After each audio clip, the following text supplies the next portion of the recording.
27 मई का दिन जो कि ईद का दिन था और तमाम लोग ईद की तैयारियों में मसरूफ थे। जब दिन शुरू होता है तो हर मुसलमान घराना जो है वो ईद की नमाज अदा करता है और उसके बाद कुर्बानी के मामलात देखता है। घर के जितने भी मर्द होते हैं वो मस्जिद में जाकर नमाज अदा करते हैं और उसके बाद कुर्बानी का जो भी जानवर लेकर आते हैं उसको कुर्बान करते हैं, गोश्त के तमाम तर मामलात को पूरा करते हैं। लेकिन ईद वाले दिन एक भाई नमाज पढ़कर आता है, कुर्बानी करता है, गोश्त के तमाम तर मामलात देखता है और उसके बाद हर चीज से फारिग होने के बाद अपनी जवान बहन को जान से मार देता है। क्यों मार देता है अपनी बहन को जान से?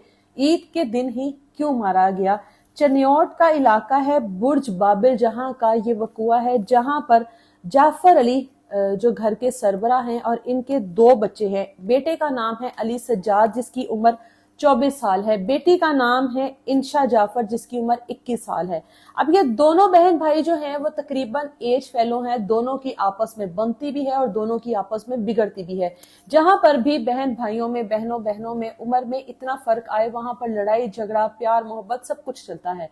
लेकिन इन दोनों बहन भाइयों का मामला ये था क्योंकि एक लड़की थी दूसरा लड़का था तो इन दोनों में ज्यादातर लड़ाई होती थी और जिस घर में बेटे को ज्यादा अहमियत दी जाती है वहां पर ज्यादातर जो बेटे होते हैं वो अपने आप को घर का सरबराह समझने लग जाते हैं या वो ये समझते हैं कि बहन या लड़की जो घर में मौजूद है उसकी कोई औकात नहीं है या वो कुछ नहीं है।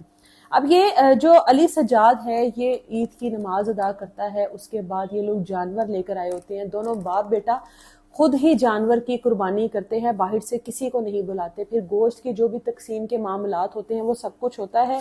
उसके बाद ये जो अली सज्जाद है अपने घर अपनी माँ और बहन को ये कहकर जाता है जो कि आम तर अमूमन रवाज भी है कि मैं बाहर जा रहा हूँ, कलेजी बनाओ, मैं कुछ ही देर में वापस आता हूँ फिर खाऊंगा। बहन जो है इंशा वो किचन में जाती है और उसके बाद वो खाना बनाती है, भाई के लिए कलेजी बनाती है, खाना वगैरह बनाकर फारिग होती है। तब तक भाई अली सज्जाद जो है वो वापस आ जाता है, आकर कहता है जल्दी से खाना लगाओ, भूख लगी है।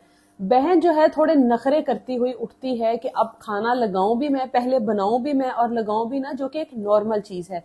बहन खाना लगाती है, जैसे ही अली सज्जाद पहला निवाला खाने का लेता है तो बहन को गुस्से से कहता है कि ये क्या ठंडा खाना, इस तरह खाना दिया जाता है। जिस पर बहन जो है भाई को जवाब में कहती है कि अगर ठंडा लग रहा है तो खुद गर्म कर लो। वो कहता है कि गर्म तो तुम ही करोगी, तुम्हें तो कोई तरीका नहीं है, तुम्हें तो कोई सलीका नहीं है। दोनों की इस बात पर ईद वाले दिन फिर से झड़प शुरू हो जाती है।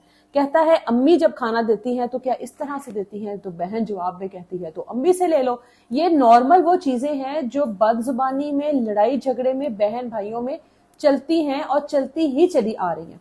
अब दोनों में गर्मा गर्मी इतनी शदीद हो जाती है कि अली जो है उसके दिमाग में पता नहीं कौन सा भूत सवार होता है, कौन सी उसके दिमाग में ऐसी चीज आती है जिसके बाद वो फौरी तौर पर किचन में जाता है और जो मसाला पीसने वाला डंडा होता है वो उठाता है और सीधा बहन के सर पर वार करता है। पहला वार, दूसरा वार। गुस्सा इतना शदीद था कि उस गुस्से में मुकम्मल तौर पर अंधा हो गया और बहन पर वार करता चला गया। बहन उसी वक्त नढाल होके गिर गई। बाकी के घर वाले जो घर में मेहमान आए हुए थे तमाम लोग इकट्ठे हुए कि इन दोनों को क्या हुआ, लेकिन किसी ने भी इस बात का तसव्वुर नहीं किया था कि इंशा ईद वाले दिन इस तरह से सजी सवरी हुई दुनिया से रुखसत हो जाएगी। जैसे ही इंशा के पास आते हैं वो उसकी जो सांसें हैं वो उखड़ी हुई सांसें थी, यानी कि वो अपनी आखिरी सांसें ले रही थी। फौरी तौर पर उसको टीएच के अस्पताल लेकर जाया जाता है।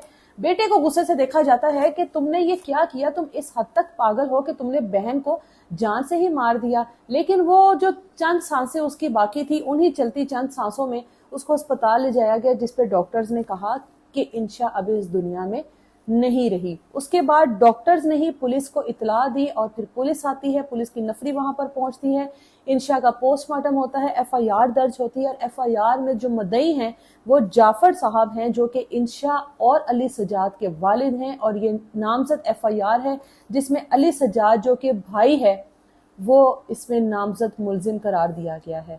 अफसोसनाक एफआईआर है जो कि एक बाप ने अपनी बेटी के इस दुनिया से जाने पर एफआईआर दर्ज करवाई और मारने वाला उसका अपना बेटा, यानी बाप के लिए ایک بیٹی دنیا سے چلی گئی اور دوسرے بیٹے پر وہ FIR کروا رہا ہے کہ اس کو سزا دی جائے. یہ چیزیں، لڑائی جھگڑے، یہ باتیں، یہ بہن بھائیوں کے مسئلے مسائل یہ ہر گھر میں ہیں، لیکن جہاں پر بیٹوں کو اہمیت زیادہ دی جاتی ہے، یا جہاں پر یہ بتایا جاتا ہے کہ بیٹوں سے اہم کوئی نہیں، یا بہنوں کو یہ کہا جاتا ہے کہ یہ کھانا تمہارے بھائی کا ہے، پہلے کھانا بھائی کو ڈالنے دو، پہلے سکول بھائی جائے گا، اچھے سکول بھائی جائے گا، پہلے بھائی کے کپڑے آئیں گے، پہلے بھائی کے جوتے آئیں گے. جہاں پر اتنی زیادہ تقسیم ہو محبت میں، پیار میں، چیزوں میں، وہاں پر پھر تربیت میں بھی اسی طرح کا فرق آتا ہے. اور اس کے بعد یہ جو بھائی ہے یہ زمینی خدا بن جاتے ہیں اپنی بہنوں کے لیے، اور اس کے بعد اس طرح کے نتائج سامنے آتے ہیں.